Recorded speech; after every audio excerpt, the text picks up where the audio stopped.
ਨੂੰਹ ਨੇ ਰਸੋਈ ਵਿੱਚ ਦੇਖਿਆ ਤਾਂ ਉਸ ਦੀ ਸੱਸ ਰੋਟੀ ਬਣਾ ਰਹੀ ਸੀ। ਨੂੰਹ ਨੇ ਆਪਣੀ ਸੱਸ ਨੂੰ ਆਵਾਜ਼ ਦਿੱਤੀ ਤੇ ਕਿਹਾ ਕਿ ਰੋਟੀ ਬਣ ਗਈ ਤਾਂ ਮੇਰੇ ਕਮਰੇ ਵਿੱਚ ਲੈ ਆਓ। ਸੱਸ ਨੇ ਨੂੰਹ ਨੂੰ ਮੁੜ ਕੇ ਦੇਖਿਆ ਤੇ ਕਹਿਣ ਲੱਗੀ, ਰੋਟੀ ਤਾਂ ਬਣ ਗਈ ਧੀਏ, ਬਸ ਥੋੜੇ ਚਿਰ 'ਚ ਲੈ ਕੇ ਆਉਣੀ ਹਾਂ। ਨੂੰਹ ਨੇ ਕਿਹਾ, ਛੇਤੀ ਆਓ, ਮੈਨੂੰ ਭੁੱਖ ਲੱਗੀ ਹੈ। ਇਹ ਕਹਿ ਕੇ ਆਪਣੇ ਕਮਰੇ ਵਿੱਚ ਚਲੀ ਗਈ ਤੇ ਉਸ ਦੀ ਸੱਸ ਥਾਲੀ ਵਿੱਚ ਰੋਟੀ ਰੱਖਣ ਲੱਗੀ ਤੇ ਬਹੂ ਦੇ ਕਮਰੇ ਵਿੱਚ ਗਈ। ਬਹੂ ਰੋਟੀ ਖਾ ਰਹੀ ਸੀ ਤੇ ਸੱਸ ਖੜੀ ਹੋ ਗਈ ਤੇ ਉਸਨੇ ਕਿਹਾ, ਮੈਨੂੰ ਰੋਟੀ ਵੀ ਖਾਣ ਦੇ ਦੇ। ਮੇਰੇ ਸਿਰ ਤੇ ਖੜੀ ਹੋ ਗਈ, ਬਾਹਰ ਜਾ ਕੇ ਬਾਕੀ ਕੰਮ ਕਰ ਲੈ। ਇਹ ਸੁਣ ਕੇ ਸੱਸ ਬਾਹਰ ਨਿਕਲੀ ਤਾਂ ਰਸੋਈ ਵਿੱਚ ਆ ਕੇ ਫੇਰ ਕੰਮ ਕਰਨ ਲੱਗੀ। ਫਿਰ ਥਾਲੀ ਵਿੱਚ ਰੋਟੀ ਪਾ ਕੇ ਆਪਣੇ ਪੁੱਤ ਕੋਲ ਲੈ ਗਈ।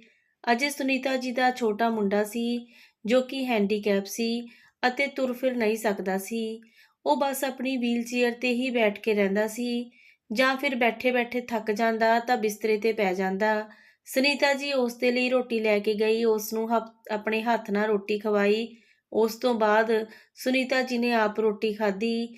ਹਜੇ ਰੋਟੀ ਖਾ ਕੇ ਹਟੀ ਸੀ ਕਿ ਨੂੰਹ ਨੇ ਆਵਾਜ਼ ਮਾਰੀ, ਕਿੱਥੇ ਹੈ, ਭਾਂਡੇ ਲੈ ਜਾ, ਨਾਲੇ ਮੇਰੇ ਲਈ ਕੱਪ ਚਾਹ ਦਾ ਬਣਾ ਲੈ, ਮੇਰਾ ਸਿਰ ਦੁਖਦਾ। ਸੁਨੀਤਾ ਜੀ ਨੇ ਕਿਹਾ, ਠੀਕ ਹੈ, ਲੈ ਕੇ ਆਉਣੀ ਹਾਂ। ਫਿਰ ਉਹ ਚਾਹ ਬਣਾ ਕੇ ਆਪਣੀ ਨੂੰਹ ਦੇ ਕੇ ਆਈ ਅਤੇ ਰਸੋਈ ਦਾ ਸਾਰਾ ਕੰਮ ਕੀਤਾ। ਸਾਰੀ ਰਸੋਈ ਦੀ ਸਫਾਈ ਕੀਤੀ ਤੇ ਫਿਰ ਆਪਣੇ ਪੁੱਤ ਅਮਨ ਦੇ ਕੋਲ ਗਈ, ਉਸ ਦੇ ਸਿਰ ਤੇ ਹੱਥ ਰੱਖਿਆ। ਉਸ ਨੇ ਕਿਹਾ, ਮਾਂ ਤੂੰ ਕਿੰਨਾ ਕੰਮ ਕਰਦੀ ਹੈ, ਭਾਬੀ ਕੁਝ ਵੀ ਨਹੀਂ ਕਰਦੀ, ਤੂੰ ਆਪ ਸਾਰਾ ਕੰਮ ਕਰਦੀ ਹੈ ਤੇ ਥੱਕ ਜਾਂਦੀ ਹੈ। ਸੁਨੀਤਾ ਜੀ ਨੇ ਕਿਹਾ, ਬੇਟਾ ਮੇਰਾ ਨਸੀਬ ਹੀ ਇਦਾਂ ਦਾ, ਕੀ ਕਰ ਸਕਦੇ ਆ, ਜਦੋਂ ਤੱਕ ਜੀਣਾ ਕੰਮ ਤਾਂ ਕਰਨਾ ਹੀ ਪਊ। ਉਸ ਦੀ ਨੂੰਹ ਨੇ ਇਹ ਸਭ ਸੁਣ ਲਿਆ ਤੇ ਜਾ ਕੇ ਅਮਨ ਦੇ ਥੱਪੜ ਮਾਰਿਆ। ਅਮਨ ਤੇ ਸੁਨੀਤਾ ਜੀ ਰੋਣ ਲੱਗੇ ਤਾਂ ਫਿਰ ਰੇਨੂ ਨੇ ਕਿਹਾ ਕਿ ਆਪਣੀ ਜ਼ੁਬਾਨ ਬੰਦ ਰੱਖੀ, ਨਹੀਂ ਤਾਂ ਮੇਰੇ ਤੋਂ ਕੋਈ ਬੁਰਾ ਨਹੀਂ। ਫਿਰ ਉਸ ਦਾ ਘਰ ਵਾਲਾ ਅਤੇ ਉਸ ਦਾ ਸਹੁਰਾ ਆ ਗਏ। ਰੇਨੂ ਉਹਨਾਂ ਵੱਲ ਇਸ਼ਾਰਾ ਕਰਦੇ ਹੋਏ ਚੁੱਪ ਰਹਿਣ ਨੂੰ ਕਹਿਣ ਲੱਗੀ ਤੇ ਜਾ ਕੇ ਪਾਣੀ ਲੈ ਕੇ ਆਈ। 5 ਮਿੰਟ ਬਾਅਦ ਆਪਣੇ ਸਹੁਰੇ ਨੂੰ ਰੋਟੀ ਵੀ ਪੁੱਛੀ ਤੇ ਰੋਟੀ ਮੇਜ਼ ਤੇ ਰੱਖ ਦਿੱਤੀ। ਆਪਣੇ ਸਹੁਰੇ ਦੇ ਆਉਂਦੇ ਹੀ ਉਹ ਇੱਕਦਮ ਸਾਵਧਾਨ ਹੋ ਜਾਂਦੀ ਸੀ ਅਤੇ ਸੁਨੀਤਾ ਜੀ ਬੈਠੀ ਰਹਿੰਦੀ। ਦੋਨੋਂ ਪਿਓ ਪੁੱਤ ਜਦੋਂ ਰੋਟੀ ਖਾ ਲੈਂਦੇ ਫਿਰ ਆਪਣੇ ਘਰ ਵਾਲੇ ਅਤੇ ਸਹੁਰੇ ਲਈ ਸਾਰੇ ਕੰਮ ਕਰਦੀ, ਕਿਉਂਕਿ ਭੂਸ਼ਣ ਜੀ ਦੀ ਆਪਣੀ ਫੈਕਟਰੀ ਸੀ ਤੇ ਵੱਡਾ ਬੇਟਾ ਪੜ੍ਹਾਈ ਤੋਂ ਬਾਅਦ ਉਹਨਾਂ ਦੇ ਨਾਲ ਹੀ ਕਾਰੋਬਾਰ ਵਿੱਚ ਲੱਗ ਗਿਆ ਸੀ, ਜਦੋਂ ਕਿ ਛੋਟਾ ਬੇਟਾ ਸੀ ਉਹ ਘਰ ਹੀ ਰਹਿੰਦਾ ਸੀ। ਭੂਸ਼ਣ ਜੀ ਇੱਕ ਬਹੁਤ ਹੀ ਚੰਗੇ ਇਨਸਾਨ ਸੀ, ਬਾਹਰ ਤੋਂ ਸਖਤ ਸੀ ਪਰ ਉਹਨਾਂ ਦਾ ਦਿਲ ਬਹੁਤ ਕੋਮਲ ਸੀ। ਜਦੋਂ ਉਹਨਾਂ ਦਾ ਵਿਆਹ ਹੋਇਆ ਸੀ ਤਾਂ ਉਹਨਾਂ ਦੀ ਇੱਕ ਛੋਟੀ ਜਿਹੀ ਦੁਕਾਨ ਸੀ, ਹੌਲੀ-ਹੌਲੀ ਉਹ ਦੁਕਾਨ ਇੱਕ ਵੱਡੀ ਫੈਕਟਰੀ ਬਣ ਗਈ ਸੀ। ਉਹ ਬਹੁਤ ਹੀ ਨੇਕ ਦਿਲ ਇਨਸਾਨ ਸੀ ਤੇ ਹਮੇਸ਼ਾ ਦੂਜਿਆਂ ਦੀ ਮਦਦ ਕਰਦੇ ਸੀ ਤੇ ਜਲਦੀ ਕਿਸੇ ਤੇ ਯਕੀਨ ਵੀ ਨਹੀਂ ਕਰਦੇ ਸੀ। ਇਸ ਲਈ ਆਰਥਿਕ ਸਥਿਤੀ ਠੀਕ ਹੋਣ ਦੇ ਕਾਰਨ ਵੀ ਆਪਣੇ ਘਰ ਵਿੱਚ ਉਹਨਾਂ ਨੇ ਕੋਈ ਨੌਕਰ ਨਹੀਂ ਰੱਖਿਆ ਸੀ। ਸੁਨੀਤਾ ਜੀ ਨੇ ਹਮੇਸ਼ਾ ਭੂਸ਼ਣ ਜੀ ਦੇ ਨਾਲ ਕਦਮ ਮਿਲਾ ਕੇ ਸੁੱਖ ਦੁੱਖ ਵਿੱਚ ਸਾਥ ਦਿੱਤਾ ਸੀ। ਇਸੇ ਕਾਰਨ ਉਹ ਆਪਣੀ ਘਰਵਾਲੀ ਨੂੰ ਬਹੁਤ ਪਿਆਰ ਕਰਦੇ ਸੀ। ਸੁਨੀਤਾ ਜੀ ਇੱਕ ਪੜ੍ਹੀ ਲਿਖੀ ਔਰਤ ਸੀ, ਪਰ ਸਿੱਧੀ ਸਾਦੀ ਤੇ ਘਰੇਲੂ ਸੀ। ਝੂਠ, ਛਲ, ਲਾਲਚ ਕਰਨਾ ਇਹ ਸਭ ਉਸ ਨੂੰ ਨਹੀਂ ਆਉਂਦਾ ਸੀ। ਬਸ ਆਪਣੇ ਕੰਮ ਵਿੱਚ ਲੱਗੀ ਰਹਿੰਦੀ ਤੇ ਆਪਣੇ ਪੁੱਤ ਤੇ ਜਾਨ ਛਿੜਕਦੀ ਸੀ। ਭੂਸ਼ਣ ਜੀ ਆਪਣੇ ਦੋਨਾਂ ਪੁੱਤਾਂ ਨੂੰ ਬਹੁਤ ਪਿਆਰ ਕਰਦੇ ਸੀ, ਪਰ ਦੋਨਾਂ ਵਿੱਚੋਂ ਜ਼ਿਆਦਾ ਪਿਆਰ ਉਹ ਛੋਟੇ ਨੂੰ ਕਰਦੇ ਸੀ, ਕਿਉਂਕਿ ਜਦੋਂ ਉਹ ਸਵੇਰ ਤੋਂ ਘਰ ਤੋਂ ਚਲੇ ਜਾਂਦੇ ਤਾਂ ਰਾਤ ਨੂੰ ਵਾਪਸ ਘਰ ਆਉਂਦੇ। ਘਰ ਵਿੱਚ ਕੀ ਹੋ ਰਿਹਾ ਹੈ, ਕੀ ਨਹੀਂ ਹੋ ਰਿਹਾ, ਇਹ ਕਿਸ ਤਰ੍ਹਾਂ ਚੱਲ ਰਿਹਾ ਹੈ, ਇਹ ਸਭ ਉਹਨਾਂ ਨੂੰ ਬਿਲਕੁਲ ਨਹੀਂ ਪਤਾ ਸੀ। ਉਹਨਾਂ ਨੂੰ ਨਹੀਂ ਪਤਾ ਲੱਗਦਾ ਸੀ ਕਿ ਉਹਨਾਂ ਦੀ ਨੂੰਹ ਉਹਨਾਂ ਦੇ ਪੁੱਤ ਤੇ ਉਹਨਾਂ ਦੀ ਘਰਵਾਲੀ ਤੇ ਕੀ ਜ਼ੁਲਮ ਕਰਦੀ ਹੈ, ਆਪਣੇ ਸਾਰੇ ਕੰਮ ਕਰਾਉਂਦੀ ਹੈ ਅਤੇ ਉਹਨਾਂ ਦੇ ਨਾਲ ਸਲੂਕ ਕਰਦੀ ਹੈ ਤੇ ਪੁੱਤ ਨੂੰ ਮਾਰਦੀ ਹੈ ਤੇ ਸੁਨੀਤਾ ਜੀ ਤੋਂ ਸਾਰੇ ਘਰ ਦਾ ਕੰਮ ਕਰਵਾਉਂਦੀ ਹੈ। ਹਮੇਸ਼ਾ ਉਹਨਾਂ ਨਾਲ ਲੜਦੀ ਹੈ, ਇਸ ਲਈ ਉਹ ਕੁਝ ਨਹੀਂ ਦੱਸ ਪਾਉਂਦੇ ਸੀ। ਪਰ ਜਿੱਦਾਂ ਹੀ ਭੂਸ਼ਣ ਜੀ ਘਰ ਆਉਂਦੇ ਉਹਨਾਂ ਦੀ ਨੂੰਹ ਇੱਕਦਮ ਸੰਸਕਾਰੀ ਹੋਣ ਦਾ ਡਰਾਮਾ ਕਰਦੀ ਸੀ। ਅੱਜ ਵੀ ਕੁਝ ਇਦਾਂ ਦਾ ਹੀ ਹੋ ਰਿਹਾ ਸੀ। ਆਪਣੇ ਸਹੁਰੇ ਦੇ ਆਉਣ ਤੇ ਉਹ ਸਾਵਧਾਨ ਹੋ ਕੇ ਕੰਮਾਂ 'ਚ ਲੱਗ ਜਾਂਦੀ। ਜਦੋਂ ਭੂਸ਼ਣ ਜੀ ਆਪਣੇ ਪੁੱਤ ਅਮਨ ਦੇ ਕਮਰੇ 'ਚ ਜਾਂਦੇ ਤਾਂ ਵੱਡਾ ਪੁੱਤ ਆਪਣੇ ਕਮਰੇ ਵਿੱਚ ਜਾਂਦਾ ਤਾਂ ਪਿੱਛੇ-ਪਿੱਛੇ ਰੇਨੂ ਵੀ ਆਪਣੇ ਕਮਰੇ ਵਿੱਚ ਚਲੀ ਜਾਂਦੀ। ਪਹਿਲਾਂ ਤਾਂ ਭੂਸ਼ਣ ਜੀ ਆਪਣੀ ਘਰਵਾਲੀ ਵੱਲ ਦੇਖਦੇ ਤੇ ਫਿਰ ਉਹ ਆਪਣੇ ਛੋਟੇ ਪੁੱਤ ਵੱਲ ਤੇ ਕਹਿੰਦੇ, ਕੀ ਗੱਲ ਹੈ ਸੁਨੀਤਾ, ਤੇਰਾ ਚਿਹਰਾ ਉਤਰਿਆ ਹੋਇਆ ਕਿਉਂ ਲੱਗਦਾ ਹੈ? ਮੈਂ ਹਮੇਸ਼ਾ ਹੀ ਦੇਖਦਾ ਹਾਂ ਤੂੰ ਉਦਾਸ ਰਹਿੰਦੀ ਹੈ, ਕੀ ਗੱਲ ਹੈ? ਭੂਸ਼ਣ ਜੀ ਹਮੇਸ਼ਾ ਸੁਨੀਤਾ ਜੀ ਨੂੰ ਕਹਿੰਦੇ ਕਿ ਤੂੰ ਬਹੁਤ ਥੱਕੀ ਲੱਗ ਰਹੀ ਹੈ, ਕੋਈ ਗੱਲ ਤਾਂ ਹੈ, ਮੈਂ ਤੈਨੂੰ ਰੋਜ਼ ਦੇਖਦਾ, ਤੁਸੀਂ ਦੋਨੋਂ ਮੈਨੂੰ ਇਦਾਂ ਨਜ਼ਰ ਆਉਂਦੇ ਹੋ, ਮੈਨੂੰ ਦੱਸੋ ਕਿਸ ਚੀਜ਼ ਦੀ ਕੋਈ ਕਮੀ ਹੈ, ਕੋਈ ਦੁੱਖ ਹੈ ਤਾਂ ਦੱਸੋ, ਤੁਹਾਡੀ ਦੋਨਾਂ ਦੀ ਖੁਸ਼ੀ ਮੇਰੇ ਲਈ ਬਹੁਤ ਮਾਇਨੇ ਰੱਖਦੀ ਹੈ। ਪਰ ਮੈਨੂੰ ਤੁਸੀਂ ਖੁਸ਼ ਨਹੀਂ ਲੱਗਦੇ। ਸੁਨੀਤਾ ਜੀ ਤੇ ਅਮਨ ਜੀ ਇੱਕ ਦੂਜੇ ਨੂੰ ਦੇਖਣ ਲੱਗਦੇ ਤੇ ਸੁਨੀਤਾ ਜੀ ਦੀਆਂ ਅੱਖਾਂ ਦੀ ਭਾਸ਼ਾ ਅਮਨ ਨੂੰ ਮਨਾ ਕਰ ਦਿੰਦੀ ਤੇ ਕਹਿੰਦੀ, ਨਹੀਂ, ਅਜਿਹਾ ਕੁਝ ਨਹੀਂ, ਸਾਨੂੰ ਕੋਈ ਕਮੀ ਨਹੀਂ। ਤੁਸੀਂ ਸਾਰਾ ਦਿਨ ਥੱਕ ਜਾਂਦੇ ਹੋ, ਇਸ ਲਈ ਤੁਹਾਨੂੰ ਲੱਗਦਾ। ਫਿਰ ਉਹਨਾਂ ਦੇ ਸਿਰ 'ਚ ਤੇਲ ਦੀ ਮਾਲਿਸ਼ ਕਰਦੀ ਤੇ ਆਪਣੀ ਅਲਮਾਰੀ ਖੋਲ੍ਹਦੀ ਤੇ ਉਸ ਵਿੱਚੋਂ ਡਾਇਰੀ ਕੱਢ ਕੇ ਉਸ ਵਿੱਚ ਲਿਖਣਾ ਸ਼ੁਰੂ ਕਰ ਦਿੰਦੀ। ਉਸ ਤੋਂ ਬਾਅਦ ਉਸ ਡਾਇਰੀ ਨੂੰ ਲੁਕੋ ਕੇ ਰੱਖ ਦਿੰਦੀ। ਕਿਸੇ ਨੂੰ ਪਤਾ ਹੀ ਨਹੀਂ ਸੀ ਹੁੰਦਾ ਕਿ ਉਹ ਡਾਇਰੀ ਲਿਖਦੀ ਹੈ। ਅਗਲੇ ਦਿਨ ਸਵੇਰੇ ਸੁਨੀਤਾ ਜੀ ਉੱਠ ਕੇ ਪੂਜਾ ਪਾਠ ਦੇ ਕੰਮ ਵਿੱਚ ਲੱਗ ਗਈ। ਜਦੋਂ ਤੱਕ ਭੂਸ਼ਣ ਜੀ ਉੱਠਦੇ ਉਦੋਂ ਤੱਕ ਉਹਨਾਂ ਦੀ ਨੂੰਹ ਵੀ ਸੌਂਦੀ ਰਹਿੰਦੀ ਤੇ ਉਹਨਾਂ ਦੇ ਉੱਠਣ ਤੋਂ ਬਾਅਦ ਜਲਦੀ ਨਾਲ ਕੰਮ ਵਿੱਚ ਲੱਗ ਜਾਂਦੀ ਤੇ ਨਾਟਕ ਸ਼ੁਰੂ ਕਰ ਦਿੰਦੀ ਤੇ ਉਹਨਾਂ ਦੇ ਜਾਂਦੇ ਹੀ ਆਪਣੀ ਸੱਸ ਤੇ ਆਪਣੇ ਦਿਓਰ ਨੂੰ ਤੰਗ ਕਰਨਾ ਸ਼ੁਰੂ ਕਰ ਦਿੰਦੀ। ਨੂੰਹ ਨੇ ਉਹਨਾਂ ਦੋਨਾਂ ਦਾ ਜੀਣਾ ਹਰਾਮ ਕਰ ਰੱਖਿਆ ਸੀ। ਉਸ ਦਾ ਜ਼ੁਲਮ ਦਿਨ-ਬ-ਦਿਨ ਵੱਧਦਾ ਜਾ ਰਿਹਾ ਸੀ। ਇੱਕ ਦਿਨ ਸੁਨੀਤਾ ਜੀ ਨੂੰ ਰੋਟੀ ਬਣਾਉਣ ਵਿੱਚ ਦੇਰੀ ਹੋ ਗਈ ਤਾਂ ਨੂੰਹ ਨੇ ਸੱਸ ਦੇ ਹੱਥ 'ਤੇ ਗਰਮ ਤਵਾ ਲਾ ਦਿੱਤਾ। ਸੁਨੀਤਾ ਜੀ ਦੀ ਚੀਕ ਨਿਕਲ ਗਈ। ਅਮਨ ਮਾਂ ਦੀ ਆਵਾਜ਼ ਸੁਣ ਕੇ ਆਇਆ, ਕਹਿਣ ਲੱਗਿਆ, ਭਾਬੀ, ਅੱਜ ਮੈਂ ਪਾਪਾ ਨੂੰ ਇਹ ਦੱਸਾਂਗਾ ਕਿ ਤੁਸੀਂ ਮਾਂ ਦਾ ਹੱਥ ਜਲਾਇਆ ਹੈ। ਤਾਂ ਉਸਨੇ ਆਪਣੇ ਦਿਲ ਦੇ ਦਿਓਰ ਦੇ ਮੂੰਹ 'ਤੇ ਥੱਪੜ ਮਾਰਿਆ। ਸੁਨੀਤਾ ਜੀ ਦੌੜ ਕੇ ਆਪਣੇ ਪੁੱਤ ਕੋਲ ਗਈ ਤੇ ਉਸ ਨੂੰ ਸੀਨੇ ਨਾਲ ਲਾ ਲਿਆ। ਮਾਂ ਤੇ ਪੁੱਤ ਦੋਨੋਂ ਰੋਂਦੇ ਰਹੇ ਅਤੇ ਉਹ ਉਹਨਾਂ ਨੂੰ ਧਮਕੀ ਦਿੰਦੀ ਕਿ ਕੋਈ ਕਿਸੇ ਨੂੰ ਕੁਝ ਨਹੀਂ ਦੱਸੇਗਾ ਤੇ ਫਿਰ ਆਪਣੇ ਕਮਰੇ ਵਿੱਚ ਚਲੀ ਗਈ।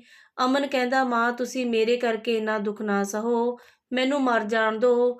ਸੁਨੀਤਾ ਜੀ ਨੇ ਅਮਨ ਨੂੰ ਗਲ ਨਾਲ ਲਾ ਕੇ ਕਿਹਾ ਕਿ ਪੁੱਤ, ਤੂੰ ਕਿਉਂ ਏਦਾਂ ਦੀਆਂ ਗੱਲਾਂ ਕਰਦਾ? ਪਰਮਾਤਮਾ ਤੈਨੂੰ ਲੰਬੀ ਉਮਰ ਦੇਵੇ। ਇੰਨੇ ਵਿੱਚ ਭੂਸ਼ਣ ਜੀ ਦੇ ਆਉਣ ਦੀ ਆਵਾਜ਼ ਆ ਗਈ। ਸਹੁਰੇ ਦੇ ਅੰਦਰ ਆਉਂਦੇ ਹੀ ਰੇਨੂ ਪਾਣੀ ਦਾ ਗਲਾਸ ਲੈ ਕੇ ਪਹਿਲਾਂ ਹੀ ਖੜੀ ਹੋ ਜਾਂਦੀ।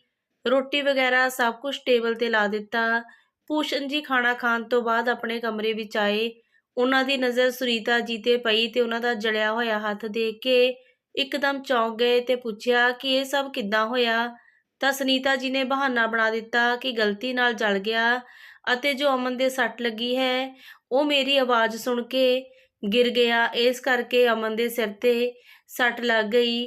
ਸੁਨੀਤਾ ਜੀ ਨੇ ਫਿਰ ਤੇਲ ਦੀ ਮਾਲਿਸ਼ ਕਰਕੇ ਆਪਣੇ ਪੁੱਤ ਨੂੰ ਤੇ ਘਰਵਾਲੇ ਨੂੰ ਸਵਾ ਦਿੱਤਾ ਅਤੇ ਆਪਣੀ ਡਾਇਰੀ ਕੱਢ ਕੇ ਉਸ ਵਿੱਚ ਲਿਖਣ ਬੈਠ ਜਾਂਦੀ ਅਤੇ ਡਾਇਰੀ ਨੂੰ ਫੇਰ ਲੁਕਾ ਦਿੰਦੀ ਸੀ ਤੇ ਸੌਂ ਜਾਂਦੀ। ਪਰ ਅੱਜ ਭੂਸ਼ਣ ਜੀ ਨਹੀਂ ਸੌਏ ਸੀ।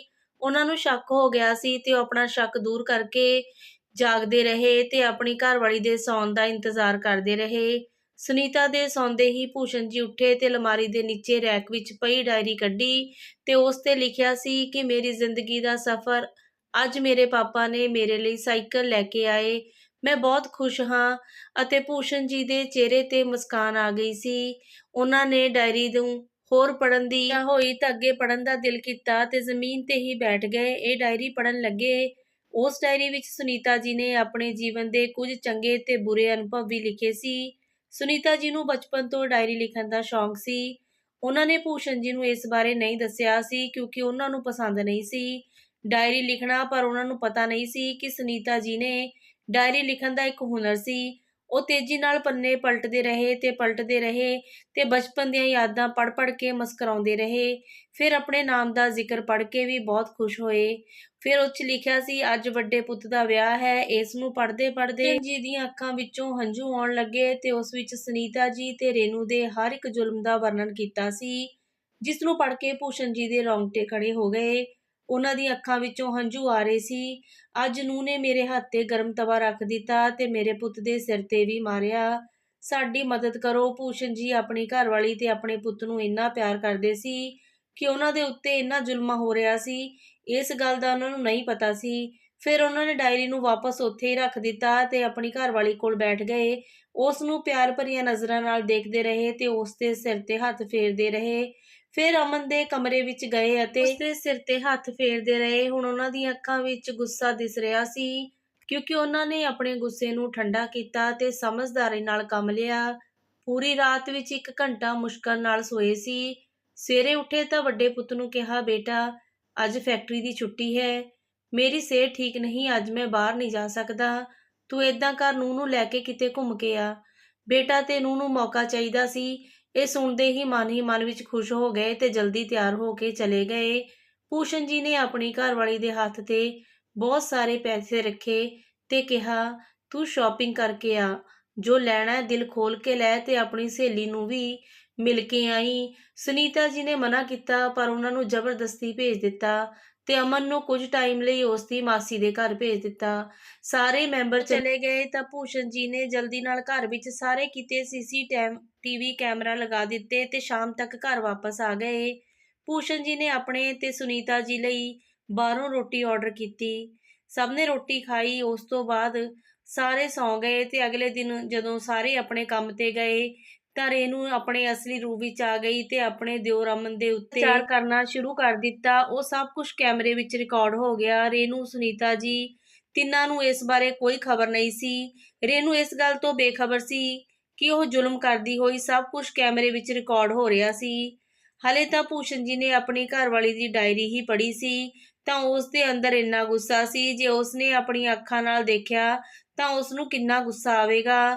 ਜਦੋਂ ਇਹ ਸਭ ਕੁਝ ਕੈਮਰੇ ਵਿੱਚ ਰਿਕਾਰਡ ਹੋ ਗਿਆ ਤਾਂ ਭੂਸ਼ਣ ਜੀ ਪੁਲਿਸ ਸਟੇਸ਼ਨ ਪਹੁੰਚ ਗਏ ਅਤੇ ਪੁਲਿਸ ਨੂੰ ਇਹ ਸਾਰੀ ਕਾਰਵਾਈ ਕਰਨ ਨੂੰ ਕਿਹਾ ਤਾਂ ਜੋ ਅੱਗੇ ਤੋਂ ਕੋਈ ਵੀ ਆਪਣੀ ਸੱਸ ਨਾਲ ਜਾਂ ਛੋਟੇ ਨਣਦ ਦਿਓਰ ਨਾਲ ਇਦਾਂ ਦਾ ਸਲੂਕ ਨਾ ਕਰੂਗੀ। ਕੁਝ ਸਮੇਂ ਬਾਅਦ ਲੇਡੀ ਪੁਲਿਸ ਆ ਗਈ ਤੇ ਰੇਨੂ ਨੂੰ ਫੜ ਕੇ ਲੈ ਗਈ। ਰੇਨੂ ਹੈਰਾਨ ਹੋ ਗਈ ਸੀ ਤੇ ਪੁੱਛ ਰਹੀ ਸੀ ਕਿ ਮੈਂ ਕੀ ਕੀਤਾ ਹੈ, ਕਿਸ ਵਜ੍ਹਾ ਨਾਲ ਮੈਨੂੰ ਲੈ ਕੇ ਜਾ ਰਹੇ ਹੋ। ਫਿਰ ਉਹਨਾਂ ਨੇ ਭੂਸ਼ਣ ਜੀ ਦੇ ਘਰ ਦੀ TV ਉੱਤੇ ਰਿਕਾਰਡਿੰਗ ਚਲਾ ਦਿੱਤੀ ਜਿਸ ਵਿੱਚ ਉਹ ਆਪਣੀ ਸੱਸ ਤੇ ਆਪਣੇ ਦਿਓਰ ਤੇ ਜ਼ੁਲਮ ਕਰ ਰਹੀ ਸੀ। ਉਸ ਨੂੰ ਦੇਖ ਕੇ ਉਸ ਦੀ ਰੂਹ ਕੰਬ ਗਈ। ਸੁਨੀਤਾ ਜੀ ਦੇ ਹੋਸ਼ ਉੱਡ ਗਏ। ਉਹਨਾਂ ਦੇ ਵੱਡੇ ਪੁੱਤ ਨੂੰ ਆਪਣੀ ਘਰਵਾਲੀ ਤੇ ਤਰਸ ਆ ਰਿਹਾ ਸੀ ਤਾਂ ਉਸਨੇ ਆਪਣੇ ਪਿਓ ਨੂੰ ਕਿਹਾ ਕਿ ਪਾਪਾ, ਇਹ ਸਭ ਕੀ ਡਰਾਮਾ ਹੈ, ਤੁਸੀਂ ਆਪਣੀ ਨੂੰਹ ਨੂੰ ਇਸ ਤਰ੍ਹਾਂ ਬਦਨਾਮ ਕਰ ਰਹੇ ਹੋ। ਭੂਸ਼ਣ ਜੀ ਨੇ ਉਸਦੇ 2 ਥੱਪੜ ਮਾਰੇ ਤੇ ਉੱਥੇ ਹੀ ਵਕੀਲ ਆ ਗਿਆ। ਉਹਨਾਂ ਨੇ ਪੁਲਿਸ ਸਟੇਸ਼ਨ ਵਿੱਚ ਫੋਨ ਕਰ ਦਿੱਤਾ ਕਿ ਮੈਂ ਆਪਣੀ ਘਰਵਾਲੀ ਤੇ ਪੁੱਤ ਤੇ ਹੋਏ ਅਤਿਆਚਾਰ ਦਾ ਬਦਲਾ ਲੈ ਸਕਦਾ ਹਾਂ, ਪਰ ਮੈਂ ਕਾਨੂੰਨ ਨੂੰ ਆਪਣੇ ਹੱਥ ਵਿੱਚ ਲੈਣ ਦੀ ਬੇਵਕੂਫੀ ਨਹੀਂ ਕੀਤੀ ਕਿਉਂਕਿ ਮੇਰੀ ਘਰਵਾਲੀ ਤੇ ਮੇਰੇ ਬੱਚੇ ਨਾਲ ਕੀ ਹੋਊਗਾ। ਇਸ ਲਈ ਮੈਂ ਤੇਰੀ ਘਟੀਆ ਘਰਵਾਲੀ ਨੂੰ ਪੁਲਿਸ ਦੇ ਹਵਾਲੇ ਕਰ ਦਿੱਤਾ। ਇਹੀ ਮੈਨੂੰ ਸਹੀ ਲੱਗਿਆ। ਇਸ ਨੇ ਮੇਰੀ ਘਰਵਾਲੀ ਤੇ ਮੇਰੇ ਪੁੱਤ ਨਾਲ ਜੋ ਕੀਤਾ, ਮੈਂ ਇਸ ਨੂੰ ਜਾਨ ਤੋਂ ਵੀ ਮਾਰ ਸਕਦਾ ਸੀ, ਪਰ ਮੈਂ ਠੰਡੇ ਦਿਮਾਗ ਨਾਲ ਕੰਮ ਲਿੱਤਾ ਅਤੇ ਘਰ ਵਿੱਚ ਕੈਮਰੇ ਲਗਵਾ ਦਿੱਤੇ। ਮੇਰੀ ਘਰਵਾਲੀ ਯਾਨੀ ਕਿ ਤੇਰੀ ਮਾਂ ਤੇ ਤੇਰੇ ਭਰਾ ਨੂੰ ਇਹ ਜਾਨ ਤੋਂ ਮਾਰਨ ਦੀ ਧਮਕੀ ਦਿੰਦੀ ਸੀ। ਹੁਣ ਇਹ ਪੂਰੀ ਉਮਰ ਜੇਲ੍ਹ 'ਚ ਸੜੂਗੀ। ਇਹ ਸੁਣ ਕੇ ਰੇਨੂ ਤੇ ਉਸ ਦਾ ਘਰਵਾਲਾ ਰੋਣ ਲੱਗੇ। ਉਹਨਾਂ ਦੇ ਵੱਡੇ ਪੁੱਤ ਨੇ ਕਿਹਾ, ਪਾਪਾ, ਜ਼ੁਲਮ ਰੇਨੂ ਨੇ ਕੀਤਾ ਹੈ, ਮੈਂ ਨਹੀਂ। ਤੁਸੀਂ ਇਸ ਨੂੰ ਜੇਲ੍ਹ ਭੇਜੋ, ਮੈਨੂੰ ਆਪਣੇ ਨਾਲ ਰੱਖੋ। ਮੈਂ ਤਾਂ ਕੁਝ ਨਹੀਂ ਕੀਤਾ। ਪਰ ਰੇਨੂ ਆਪਣੇ ਕੀਤੇ ਤੇ ਸ਼ਰਮਿੰਦਾ ਸੀ। ਉਹ ਮਾਫੀ ਮੰਗਦੀ ਰਹੀ ਪਰ ਉਸ ਨੂੰ ਮਾਫੀ ਨਾ ਮਿਲੀ। ਉਸ ਨੂੰ ਪੁਲਿਸ ਅਰੈਸਟ ਕਰਕੇ ਲੈ ਗਈ। ਭੂਸ਼ਣ ਜੀ ਨੇ ਵਕੀਲ ਦੇ ਨਾਲ ਆਪਣੀ ਵਸੀਅਤ ਬਣਾਈ ਜਿਸ ਵਿੱਚ ਲਿਖਿਆ ਸੀ ਕਿ ਜਦੋਂ ਤੱਕ ਮੈਂ ਜਿਉਂਦਾ ਹਾਂ ਮੇਰੀ ਘਰਵਾਲੀ ਮੇਰੀ ਜ਼ਿੰਮੇਦਾਰੀ ਹੈ, ਪਰ ਜੇ ਸਾਡੇ ਦੋਨਾਂ ਵਿੱਚੋਂ ਕਿਸੇ ਨੂੰ ਕੁਝ ਹੋ ਜਾਂਦਾ ਹੈ ਤਾਂ ਮੇਰੀ ਸਾਰੀ ਜਾਇਦਾਦ ਤੇ ਫੈਕਟਰੀ ਦੀ ਮਾਲਕ ਮੇਰਾ ਛੋਟਾ ਪੁੱਤ ਹੋਵੇਗਾ। ਹਾਂਜੀ ਦੋਸਤੋ, ਉਮੀਦ ਕਰਦੀ ਹਾਂ ਤੁਹਾਨੂੰ ਇਹ ਕਹਾਣੀ ਚੰਗੀ ਲੱਗੀ ਹੋਣੀ। ਚੰਗੀ ਲੱਗੇ ਤਾਂ ਲਾਈਕ ਸ਼ੇਅਰ ਕਰਿਓ।